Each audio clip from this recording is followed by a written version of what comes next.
Rubber பால், red tennis இதெல்லாம் பட்டா தெரிக்கும். உடையறதுக்கெல்லாம் வாய்ப்பே இல்லை. என்ன சொன்ன?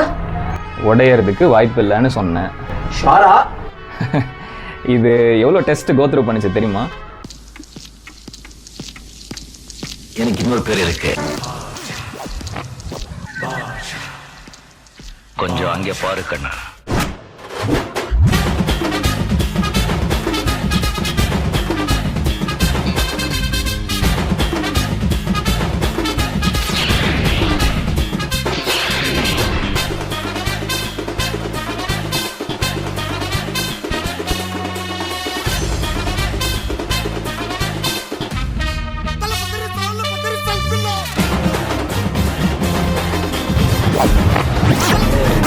இதுக்கு மேலேயும் பேட்டை உடைக்கணும்னு நீங்கள் நினச்சிங்கன்னா